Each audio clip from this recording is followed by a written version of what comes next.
Okay, well, thank you for this opportunity to speak about the PRC. I'll do this as sort of mini masterclass. What you're going to see are the slides, the first group of 3 slides. No, 3. Come on, the first section of my training that I'm now developing is an on-demand training, so you can do that. In a few weeks, it will be online available, so you can do the PRC training. This is the first module of it. Great. And it's about the PRC concept. I cannot see if there are comments coming in. I cannot see that now. Sean, if there's I'm going to take care of the question. comments. I'll let you know if there's anything you need to answer. Good. Okay. Watching the chat and the Q&A function. If you have questions for Ronald, please use the Q&A function. It makes it easier for me to distill that from the chatter. Thanks. Okay, good.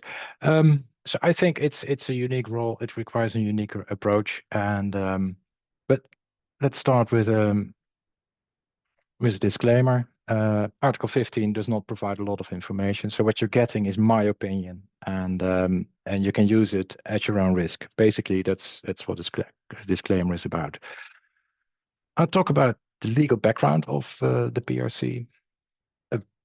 Present you with a pragmatic interpretation, some practical implementation steps you can do, and there is training if you want to do. There are options for more training. So this is me with my PRC face, but normally I'm a very nice guy. So I've worked with medical devices since I graduated as industrial designer in 1987, and then I stayed with medical devices ever since in my career. In 2002, I became an inspector for the Dutch Competent Authority. So there I saw a lot of things that can go wrong. And it was fun until I sort of lost the real perspective. Medical devices were things that killed people or mutilated them for life. That was my daily practice.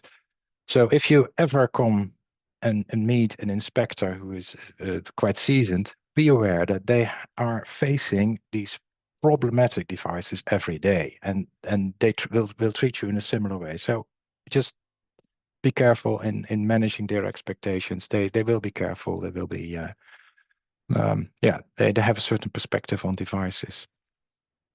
So after 11 years, I started working as a consultant for Emergo. And in 2022, I started my own company. And 2023, I realized I still didn't have a lot of work with startups. So I co-founded Munich MedTech, which is specializing in startups and bringing startups to investors. I have a motto: a good pilot can land a plane in a storm, and an excellent pilot knows how to fly around bad weather. And that's what we're going to do today. I'm going to help you to navigate bad weather. I'll start with the conclusions. So if you have to leave earlier, you have already the conclusions, and you know what I will be talking about. MDR, IVDR do not specify the role clearly. Guidance is scarce and does not add clarity. Now that, I think, is an opportunity. It's not a problem, it's an opportunity. As long as we stay within the definitions of within the borders of Article 15, we can do anything with the PRC, and that's what I'm going to do. So stay with me, it's going to be fun. The PRC should assist all levels in the company in being in compliance. So it's not limited to the regulatory affairs department. I'll introduce Van Kempen's law on the thermodynamics of information. He had his PhD, presented his PhD thesis this week, and that was very interesting, as I've last minute integrated that into my presentation.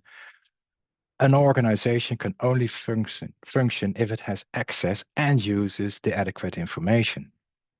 So don't limit, ignore, or suppress information. If you do that, you will lose energy in an organization. Basically, he quantified karma, especially bad karma. So as PRC, be an advisor, be a communicator, and don't be the compliance police. It's a different thing. Don't do that. That's not your role.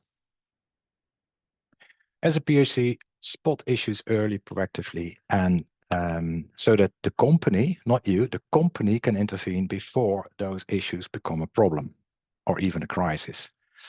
And of course, you should become a super PRC. Now, the PRC concept, let's look at that. What does it mean? First, let me introduce the term phantom legislation. In 2001, the qualified person was introduced in the Medicinal Product Directive. That was a great success. You need to have a qualified person for product release, and you need to have one for pharmacovigilance. That worked well. These are highly specialized people, pharmacists. Yeah, that worked very well, and the lawmaker wanted to copy that. But the nature of devices is fundamentally different. And so they had to change that. So in 2008, I saw this qualified person concept for medical devices, and I was still working as an inspector. And the whole group, we all went like, no, that's not going to work. So yeah, it was changed. But that concept, the shadow remained. Some traces remained. That's phantom legislation, right? Like something is amputated, you can still feel pain in an amputated limb. That's phantom pain. This is phantom legislation. So some of these things don't deserve a purpose, and they may introduce unnecessary risks, like your name being in EUDAMED. If someone on the internet goes mad, they can come after the PRC. It's fully unjustified, but it is a risk. Your name is there. That's not even for qualified persons, right? Qualified persons are not publicly known. Now, that's phantom legislation. I'll have a few more about in this presentation. It's a bit of fun. Now, the main concept of Article 15, the lawmaker wanted to have at least one person with adequate understanding within an organization. That means there must be relevant knowledge, relevant expertise for that person. The role can be outsourced. You can appoint multiple PRCs, and if the PRC and the PRC shall not suffer from doing the job properly. I'll come to that later in more detail. So that's basically the concept. Do your job properly, and that's it. It doesn't tell us what the PRC should be doing. It's not really there, right? Is the PRC responsible? And again, phantom legislation.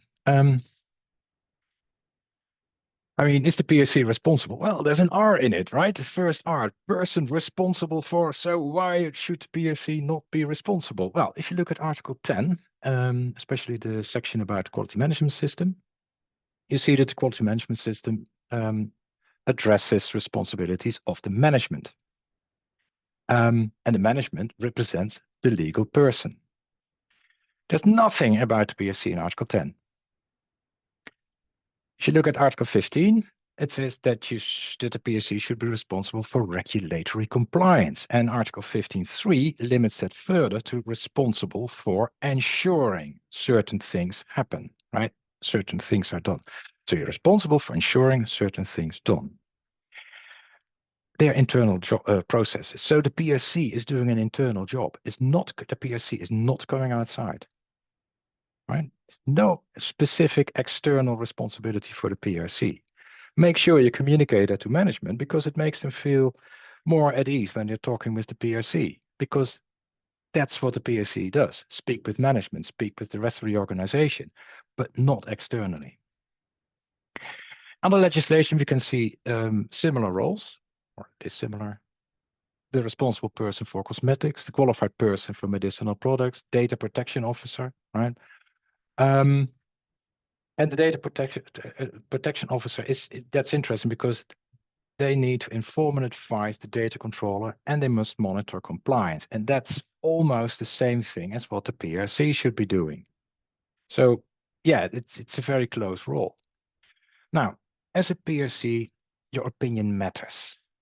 You really have to understand how that works.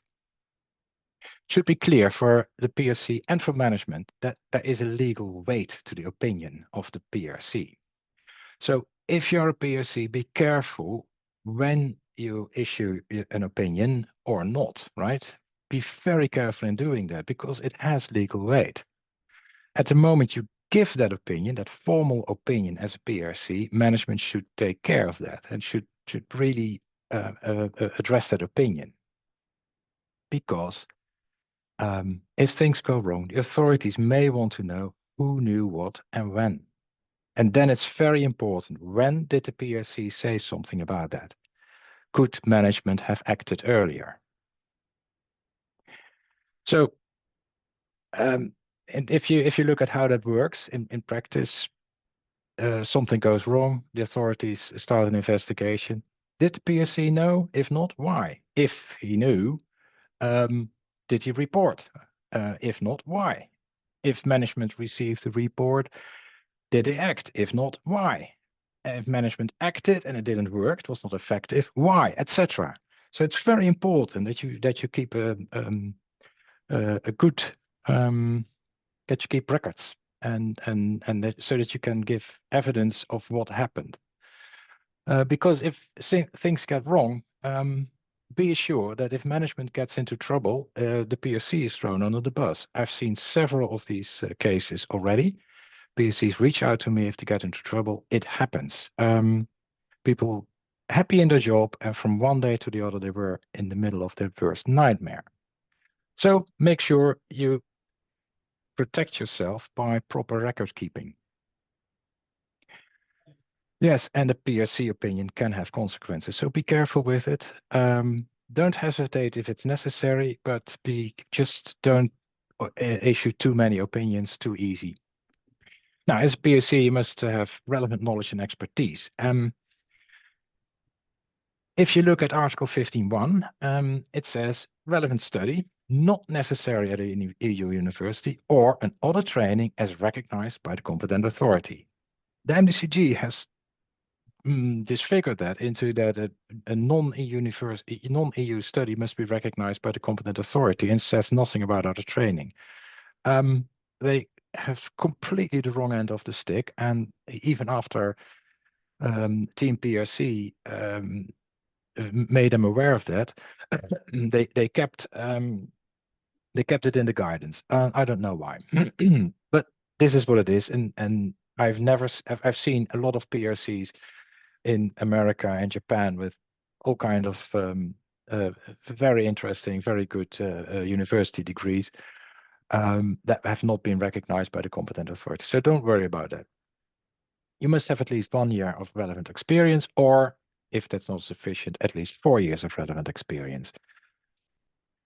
If you work for an authorized representative and they represent multiple clients and they have IVDs and medical devices, then the PRC must have experience in both. That's something to be aware of.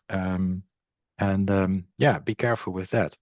Custom-made devices, you must have at least 2 years of relevant experience. No university degrees, that's not necessary, but 2 years of relevant experience. And relevant, if you have been working for a dental lab, you cannot be the PRC for an orthopedic shoemaker, for example. It must be relevant for the branch you're working in. Years of experience, it's not specified anywhere, but I think you can carefully consider that as calendar years and not FTE years, because otherwise it's almost impossible to calculate that. Now, justify that in writing and make sure that there is written evidence during an audit. For some reason, auditors find it very important that you have this evidence. So if you show them your LinkedIn profile, no, that's self-declaration, or your CV, that self-declaration doesn't work. You need to have something else. You need to, for example, let a HR sign off or whatever. And for most notified bodies, that's enough, right? Then, okay, then these boxes are checked and they don't go into what the PRC is actually doing. So it's I think notified bodies need a bit of education regarding what they have to expect, what they can expect from the PRC. You can outsource the PRC for micro and small enterprises. They can do that. There are some criteria, and the definition of small and medium-sized, micro, small and medium-sized organizations. There's a guidance document for it. If you are working in that situation, it's relevant. Use that guidance document because it's very clear. It's a huge document, but it's very clear in defining that role. Authorized representatives can outsource anyway. But if you outsource, then the PRC must be permanently and continuously available. And what does that mean? That's not clear. The MCG said, well, that's permanent and continuous. That's not does not help. I think that you should see this as no contractual limitations on the availability. So if you have, if you're an outsourced PRC, it should not be that in the contract it says that you are limited to like 4 hours per month or something. And anything above that, you can't work. You should have arrangement for that, for extra time that's necessary. It should be in the contract. And if something happens on Friday morning, nobody can expect you for that week to be working for 40 hours. That's just not practical. As a PSC, you should be allowed to go on vacation, to have short-time sick leave. Of course, if you're not available for a longer period, things need to be changed. But as a PSC, I work as an outsourced PSC, and I go on vacation, and even with my phone turned off, and it's fine. It works. If you grow as a company, you have 2 years to adapt to the new situation. But again, that's in the guidance document. You can work with multiple PRCs, and even the smallest company should consider appointing an extra PRC, because a PRC can leave on short notice, or whatever happens. I mean, they can be run over by a bus. You never know. And then you're without a PRC, and that can be a problem. If you have multiple PRCs, you can separate tasks and do as you think is smart, right? Products versus quality, various device families, different size, different levels of expertise, all kind of things. Whatever is best for the organization. Put in writing. That must be there. It must be available within your organization. You may specify in EUDAMED. It's not a mandatory field. I recommend doing it because that gives some information to the authorities. And if you do that in a smart way, it demonstrates that you understand what's going on. If you just copy Article 15.3, so all the lines there, you sometimes see that in EUDAMED, then you're sort of signaling that you're not really understanding what's going on. Don't do that.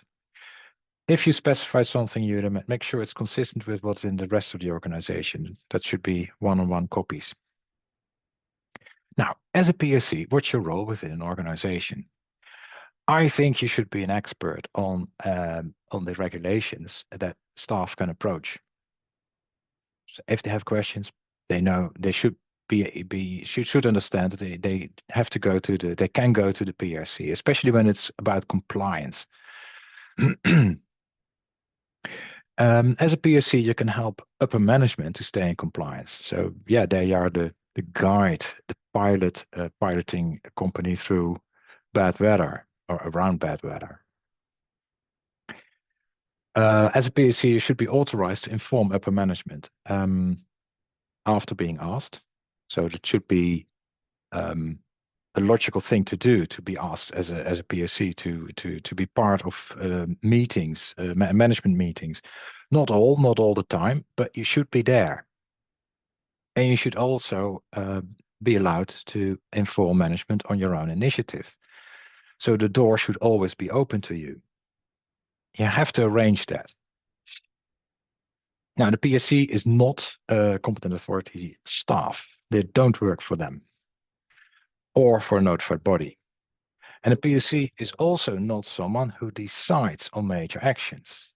The PRC is not the person to call for a recall if something goes wrong.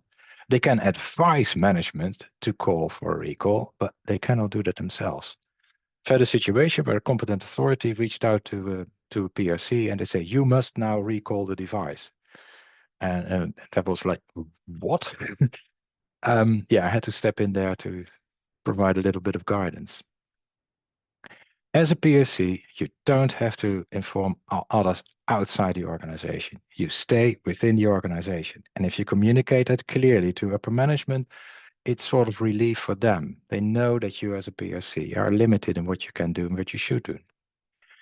As a PRC, you shall suffer no disadvantage. Now, how does that work? Well, it only covers the manufacturer of the manufacturer PRC. If you're working for an authorized representative, you have to cover that specifically. So in your appointment letter, make sure that you refer to Article 15.5, that also applies to you. Then you have exactly the same cover. It's for internal, external PRCs if they fulfill their duties properly. So do your job and only your job. Don't go outside your job. As a PRC, you cannot be liable for defective devices because the PRC is working within the organization. And the legal manufacturer can be held liable, but not the PRCs.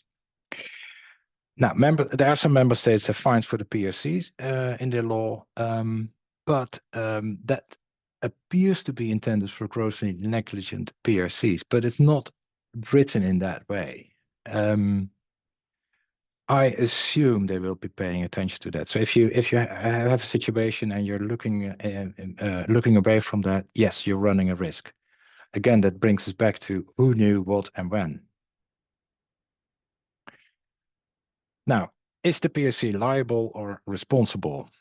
I think the PRC is responsible for the compliance within an organization, not outside, it's within an organization. The PRC is not externally liable for the compliance or for the safety of devices, right? That sounds so logical, but the general public may not understand that, and that can be a risk for the PRC. Now, to understand the term liability and versus responsibility, I have this picture. It's a fire safety drill demonstration in the 1890s. You see 14 firemen holding a safety net, and they are each responsible for holding their part of the rope, stretching that safety net. They're each responsible for that. They're not responsible for what the guys next to them are doing. That's their job. Responsible for that. Now, bottom left, there's a person we look at his back. He's the commander. If something goes wrong and the person jumping gets seriously injured, he's liable. So there you have the difference. So they're holding the net. The other guy is just waiting and hopefully everything goes well. He's liable. He organized this, but the others, they have to do their job properly. So 14 PRCs in one picture in the 1890s. Van Kempen's law in thermodynamics of information. It's a very short thing, but it's interesting to see that as a concept. He treats information energy as something as very similar concept, and with energy you have increasing entropy when energy gets lost, right? So and you can apply something similar on information. So information, like energy, can be transferred. You can transfer energy, you can transfer information. You can use it, but over time it loses its usefulness. Just like energy, it sort of gets lost. You have an increase of increasing entropy with energy, and if you're losing information, it means your chaos increases. Now, accumulating energy means less entropy. Accumulating information means reducing chaos, right? If you want in a car to reach a specific definition, you need specific, correct, timely information. So optimal information means minimal chaos and minimal loss, and that means minimal loss of energy within an organization. And the same happened with the PRC. The PRC should be there to concentrate information and make sure it's at the right place at the right moment. And then you need to do something with it as manager. It's very important to have that idea. And if you start suppressing information, things go wrong. So what does the PRC actually do? Well, look at the data protection regulation, inform and advise. Basically, that's what the PRC does, based on information collected within the organization. Make sure, as a PRC, that you help all staff, all levels, to understand requirements. You need to verify compliance. You can use sampling for that, but so it's just like a notified body. You don't have to do everything. You don't have to sign off, check every document, every technical documentation, every vigilance report. It's not necessary.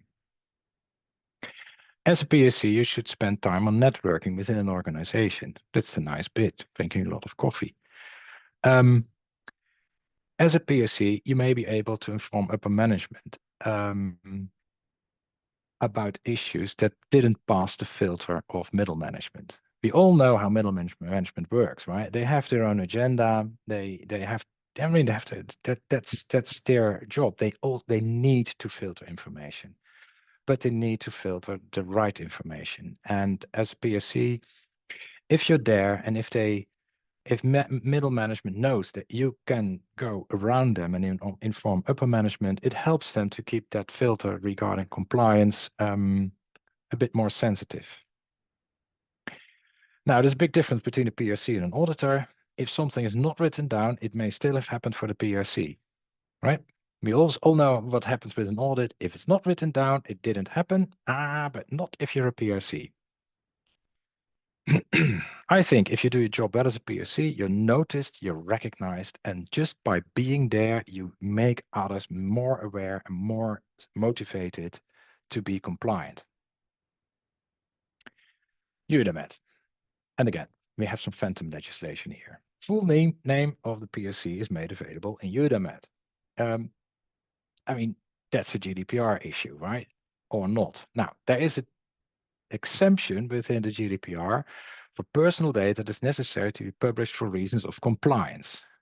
And this is how the European Commission has straightened this terrible bend in what they've done. The name of the PRC is listed in Annex 6, and Article 30-1 requires all that data in EUDAMED. Article 31-7 requires all data from that first article to be made public, and therefore it's for a reason of compliance that the name of the PRC is there. It's complete bollocks, of course, but it is what it is. I mean, if they should have said in Article 31-7, all data from should be in EUDAMED, should be on the public side, except for the name of the PRC, it would have been fine. It would have made no difference, but now it's there. The name is publicly available, and that means there's a risk for PRCs to be targeted by citizens who suffer from a failing device or think they suffered from that. It serves no purpose. It's a risk for PRCs. I think if we have a clear case that a PRC is targeted, publicly targeted, all PRCs should demand to be removed from EUDAMED. They can remain in place, but they should ask to be removed from EUDAMED, or ask their company to change the name of the PRC in EUDAMED to hire this external PRC. It's a very nice guy. He's French. He's called PRRC. And if they all do the same thing, it's a clear signal. At the same day, it's a clear signal to the European Commission that they should change this. Otherwise, if we start doing this individually, you get them after you individually. But yeah, we have to wait for a moment that, unfortunately, we have to wait for a moment that goes wrong, and we can expect this goes wrong. This is an accident in waiting. unfortunately. So how do you appoint a PRC? I think the role of the PRC should be defined before appointing the PRC. Which I very often see, it's less and less now, but especially in the beginning, someone suitable was told, oh yeah, you can be the PRC. And oh, sure, yes. What does the PRC do? Huh?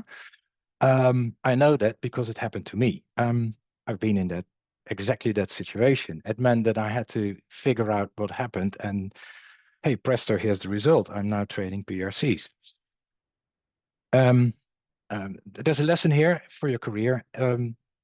Don't consider problems as problems. Consider this as opportunities. And look at me. Make sure that if you appoint a PRC, that all these items in Article 15.3 are addressed. If you're working for an authorized representative, it's Article 11.3 that you need to figure that out. And the other training, the next module of the training, I go deeper into that. Make sure as a PRC you have adequate legal cover. It should you should have really good cover, because you can get in all kinds of situations. Now, regarding the location, if you look at location in Article 15, it's not, or it's very ambiguously specified. It says that you must have a PRC within the organization. Right now, if you look at the guidance document, the first version of the guidance document by the MDCG, it says that if the manufacturer is based in the EU, the PRC must also be in the EU, and if the manufacturer is based outside the EU, the PRC must also be based outside the EU. Now, in the EU, a manufacturer based in Finland can use a PRC from Portugal, and outside, I mean, it goes all over the place. In revision 1, they have added that the PRC should be geographically close to the location where the economic operator is based. Now, Article 15 says that the PRC should be within the organization, and organization is a social concept. It's not geographical, right? Again, we're talking phantom legislation here. You have situations where, for example, in Switzerland now, you have huge companies in Switzerland with where the legal manufacturer is just a few miles down the road, in Germany, France, or Italy or Liechtenstein, so where should the PRC be, right? Or if you're working for let's say a European manufacturer, a legal manufacturer based in Europe, and their production, including sterilization, takes place in, let's say, China. You cannot be as a PRC, you cannot be based in China if you follow PRC guidance. Just think about that. Completely ridiculous. So I think what notified bodies should be looking for is the PRC where the action is. The same thing for authorized representatives. Sometimes you have these large organizations, large corporations. Their head office is let's say in the US. And all the regulatory work is done there. And then they have a corner in one of their marketing offices somewhere in Europe. And there's the PRC doing nothing. I mean, there's no information regarding the authorized representation is going there, because everything is done at the head office in the US. So it's completely bollocks. You should have a PRC locally where the action is. Of course, try to be at the main address of the manufacturer or the authorized representative, but you can go somewhere else if you can justify that. There are multiple locations. What's the most critical? Consider multiple PRCs, but whatever you do, justify it. Oh, there goes something wrong. The PRC and whistleblowers. Now, sometimes the PRC is seen as sort of institutionalized whistleblower. That's wrong, because the PRC is not supposed to speak outside of the organization. A whistleblower does. And why does the whistleblower do that? Because they see a problematic situation. They want to raise an alarm about that, but they're not feeling heard. and it's not good for the reputation of your company if there is a whistleblower. So if someone wants to blow that whistle, you can stop them, but it's quite a step, right? I've been in that situation myself. You don't do that unless you're really forced to do that. So if you have a good PRC, then that should be a sort of person the go-to person if you feel you have to raise a flag, have to raise an alarm, and that may prevent someone going outside. And so if you have the function of the PRC well organized within your organization, there's less fear for whistleblowers. As a PRC, you have to manage expectations. Expectations of your management and your own expectations. What can you do as a PRC? What's your power? It's quite limited, actually, if you have listened carefully. Make sure your tasks are defined. What do you need to do, and how, and when, and how often? Make sure you understand if this is a part-time role or full-time. Do you have enough time for the role?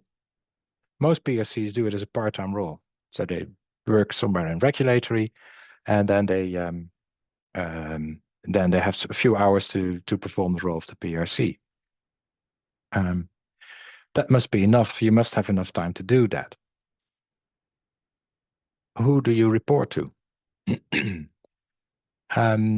If you have multiple locations, very often I see PRCs struggling with multiple locations because there's no budget to travel, no time to travel. You should arrange that in your appointment letter. If you have, do you have certain tools and templates? Can you change them as needed, right? If you are working as a PRC, you need to assess, the starting position of the company. So prepare for that and make sure you can do that assessment. Now, of course, make sure that you have access to location and staff has access to you and can speak to you safely. And also address vigilance reporting, because vigilance reporting is very important for confirming compliance, confirming the continued compliance of the device. May I ask you a question? Yes. One of the audience members asked a question, and there's another comment that I wanted to interject. He says, I'm recently being prepared by my manager to be his backup PRRC. We are having discussions on how to document the PRRC tasks that I perform, documentation of tasks. He is suggesting that we can add the role of PRRC in each procedure that requires review of PRRC or under umbrella ensuring compliance. Well, I think that if we create a PRRC procedure that writes all the process the PRRC needs to check in accordance to relatable and applicable guidance will be better. Kindly advise. Yes. Make sure you have a good procedure. That covers everything, and also makes clear that you cannot do everything. You should be sampling. Compliance is performed by others or other roles. Yet you may have multiple roles in which you are also compiling technical documentation, but checking the technical documentation as a PRC, it's a different role. It's a different thing. So make sure it's in the procedure. I don't want to be too commercial, but if you do the training, you get templates. One of the templates is the PRC procedure. So there you have it. There you go. Yeah. The other question was a comment. Notified body requires authorized representative to provide evidence of liability insurance, which sort of brings up the difference between authorized representative and PRRC. I don't know if you want to touch on that at all, but is there any liability insurance required for PRRCs? That's a big discussion within Team PRC. I don't think you need one because it's covered by the the liability is covered by liability insurance for product liability, and your organization should have should cover the legal issues by an insurance policy that covers that, so that you have a lawyer to represent you, even if you are up against your own management. It should be there. And officers and directors policy that's covered, that should be there. But yeah, because that's and if you're working externally, then you have your then you have your cover as a consultant, and make sure that your insurance company knows that you're working as a PRRC. Good advice. Yeah, I have my insurance company says that I need to specify my hours. So I keep records of my hours, and as a PRC, because the covered for that is higher. And it's a very simple thing to do, but it's yeah, I do that so that those hours are covered with an extra policy. I need to submit that every 3 months. It's not a big deal. Now, do not sign off for compliance, right? If you look at documents, the procedure being released, the document or product, that's not the task of the PRC. They don't release they don't release products. They don't do that. Procedure released by the management representative. You have your quality management system for certain documents, products. There's a procedure for that. As a PRC, you can check if that's done accordingly to the requirements and in line with the MDR, not the quality management system, MDR. As a PRC, you may have multiple roles. So you're working maybe as a manager and also as a PRC. If you're signing off on something, make sure that it's clear who signs off. Are you the manager signing off, the PRC, or what? Make sure that's clear. If you have multiple roles and the PRC half of your personality would say, no, don't sign, carefully consider signing because your other part of your personality, because yeah, you know, right? You cannot unknow what the PRC knows, and you're the same person. But yeah, still you can sign. When I'm working for a company as an external PRC, as an outsourced PRC, I also work as a consultant. So very often we have discussions, and then what does the PRC think? And sometimes I know where that answer would go. And I say, well, who are you asking, the PRC or the consultant? Then they say, okay, first question, let's first ask the consultant. So then the consultant gives his opinion. And what would the PRC say? Well, not. And that's very clear. So then they know, okay, do we need to ask the PRC for his opinion or not? As a PRC, if I want to give an opinion, I'll do it. But if it's not strictly necessary, I don't do it. And that makes it possible for them to navigate the fog of war in non-compliance a bit better. And competent authorities are aware that no company, no product is fully 100% compliant. They are aware of that. So as a PRC, you will see non-compliances everywhere. Do you need to raise the flag? Maybe not. So be careful with that. Now, conclusions. Again, the role is not specified clearly, but it's an opportunity. And I hope you've seen that I've taken that opportunity to make the role of the PRC interesting and useful and adding value to an organization. As a PRC, you should assist all levels in the company in being compliant. I hope I demonstrated that you can do that. An organization can only function if it has access to adequate information, so don't limit or suppress information. Be an advisor and a communicator. Don't be the compliance police. And as a PRC, spot issues early and proactively so company can intervene before they become a problem. And of course, be a super PRC. Now, so this, what you saw is the shorter version of the first module of 3 about the role of the PRC. Module 2 is about setting up the role. It addresses how you, as a PRC, you can manage expectations for management and staff, and how management can make sure the PRC is performing. Module 3 is about handling issues. So if things go wrong, if you see issues happening, what can you do and what should you not do? And how can you help the communication? Please send me a note if you want to have a heads up when this is available. With this training, you also get templates, 7 templates organizing that role, and there is a sort of lifelong guarantee. If you run into problems, reach out, because I want to have because if my training can be improved, I use that. I use the experience of other PRCs to write about the scenarios.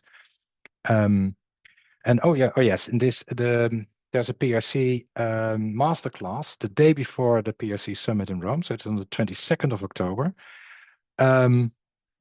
If there is enough interest. So if you want to be there, send me a note. So then we'll do a deep dive, full day. It's the same content as the training, but it's a full day. We go much deeper into it. There's a lot of interaction. I've done this masterclass several times now. Typically, all PRCs there are completely exhausted at the end of the day, but I get a lot of good feedback once they have recovered. So let me know if you want to be there. Then I can put you on the list. Yeah. So, and if you have a PRC problem, just reach out. Okay. Be a super PRC, and here are my contact details.